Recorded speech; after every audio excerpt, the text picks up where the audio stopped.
Hey friends, today we are going to discuss about the undesirable behaviors which are defined as either as a meltdown or as a tantrums.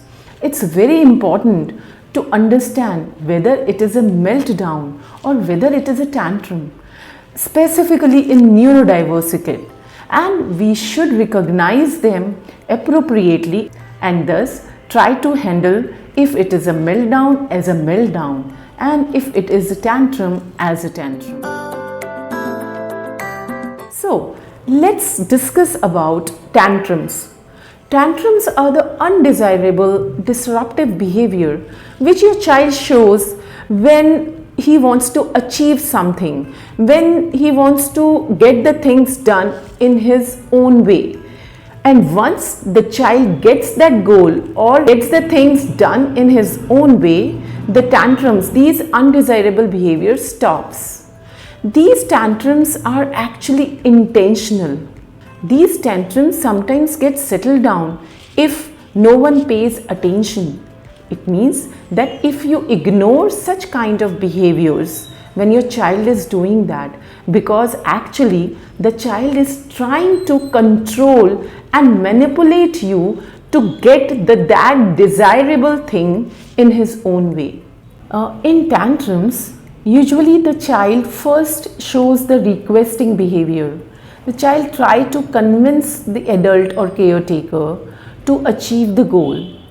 Once the request is declined, then definitely the child gets upset and he started showing undesirable behaviors, started irritating to their parents. They give frustration to their parents because he knows that he is not able to achieve the goal.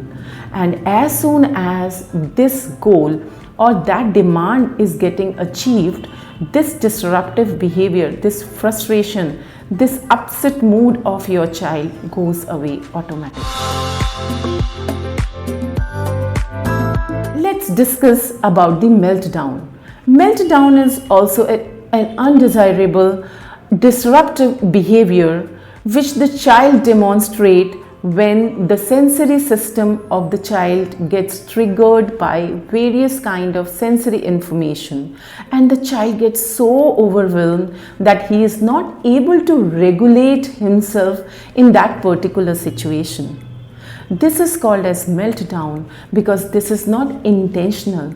The meltdown occurred because of the overwhelmed sensory system of your child.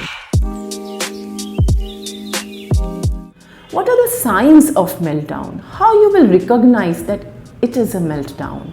So the common signs of meltdowns are crying, screaming, hitting, yelling, not listening to the request given by caretaker, self-harming, self-injurious, repetitive behaviors, hyperactive behaviors. These kind of behaviors child can show when the child shows tantrums as well. So again, how you will differentiate that it is a meltdown or it is a tantrum? As I told you earlier, in tantrums, the child intentionally behave to achieve the goal, to fulfill the demand. Whereas in meltdown, the self-regulatory skills because of overwhelmed sensory system occurred. So it is not intentional. It never ends as soon as the wish is getting complete or demand is getting fulfilled.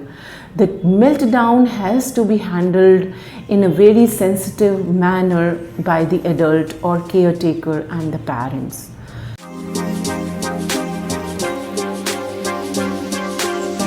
Let's discuss how we need to handle the tantrums. For the tantrums, I would like to suggest you just try to distract your child by giving some other kind of choices rather than fulfilling the same demand or same goal what your child is demanding.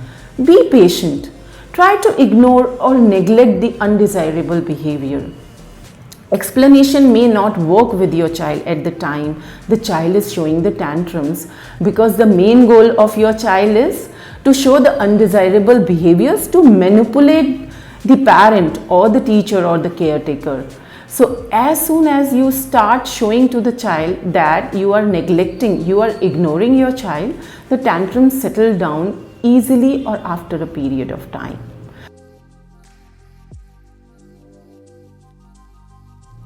Now let's discuss how to manage meltdowns. Definitely it's difficult or very challenging for the caretaker to control the meltdowns or to handle the meltdown.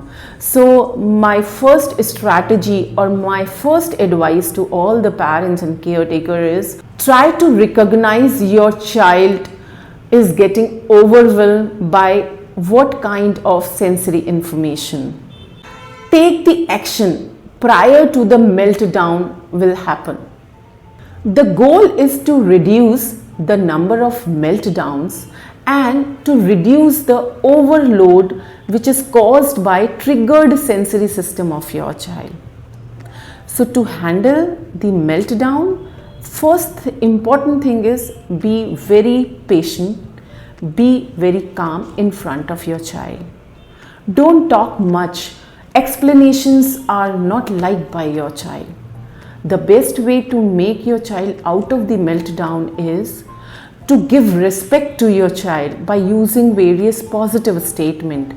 For example, if your child is overwhelmed with sound or loud noise, you can say, yes, I understand that you are not able to regulate these loud sounds or loud noises. So we will go out soon, my son. That kind of positive statements could help your child to become calm and soon come out of the meltdowns.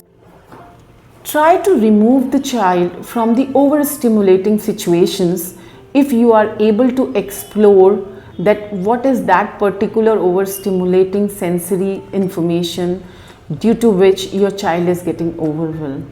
Try to provide a safe, calming environment by the use of various kind of music to your child. Try to prepare your child prior to putting up into any new situation. Try to use the sensory box. Various kind of textures into that particular box. For example, soft clay, slime, pebbles, various kind of clothes which are rough or soft according to the need of your child. You can also use headphones which actually cut down various kind of loud sounds if your child is getting stimulated, overloaded by the loud or noise sound. Different kind of coloring books, different kind of art and craft paper, different kind of paper tissue also helps to calm down your child. You can use Play-Doh, you can use a stress squeezing ball of different textures whenever your child is showing meltdown. So these kind of simple activities could help your child to reduce the number of meltdowns, to reduce the duration of meltdown. I hope I am able to help you out to differentiate between the tantrums and meltdown and simple strategies to handle such kind of undesirable behavior. If this video is helpful, then don't forget to click like and subscribe button, and if any further query, it is most welcome in the comment box. Thank you so much.